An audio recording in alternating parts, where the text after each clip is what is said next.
Hello, welcome back everyone. ဒီ tutorial မှာကျွန်တော်တို့ခုန tutorial ကိုဆက်တွက်ကြည့်အောင်အဲ့တော့ကျွန်တော်တို့ကဘာတွက်မလဲဆိုရင်ဒီအောက် cover ဖြစ်ဖို့အတွက်ခုနှစ်ခုဆိုပြီးမဲ့ကျွန်တော်ကဒီ 2 to the power 3နဲ့အဆင်ပြီးတော့ကျွန်တော်ဒီကောင်ဆက်တွက်မယ်2 to the power 4 BPU မယ်ဆိုတော့သူက /20 ဖြစ်သွားပြီ right အဲ့တော့ဒီညမှာတွက်ပါဆိုတော့အဲ့တော့ /20 ဆိုတော့ဒီဟာ176.16.0.0 ကနေကျွန်တော်စတွက်ကြည့်တယ်ဒီဖြေရတယ် cover မဖြစ်ဘူးနောက်ထပ် range ကို set move တယ် cover မဖြစ်ဘူး cover မဖြစ်ဘူးဒါပေမဲ့ဒီကြားထဲမှာဆက်တွက်သွားတယ် cover မဖြစ်ဘူး cover မဖြစ်ဘူး okay ဒီမှာ cover ဖြစ်နိုင်တယ်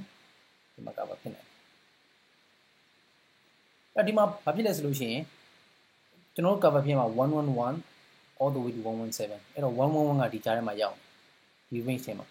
110ကနေ111.25ကဒီကြားထဲမှာရောက်နေဒီ segment မှာရောက်တယ်နောက်ထပ်ကျန်တဲ့ဟာက112ကနေ127ဒီထဲမှာရောက်နေအဲ့တော့လေ2 to the power 4ဒီအဆင်မပြေပြန်ဘူး okay ဟုတ်ပြီနော်အဲ့တော့ဒါတွေကိုသိချာလေးပြန်ပြီးတော့တစ်ခုချင်းလိုက်ပြီးတော့တွက်ကြည့် alright အဲ့တော့ဒီ tutorial ဒီ 2 to the power 4ကလည်းအဆင်မပြေပြန်ဘူး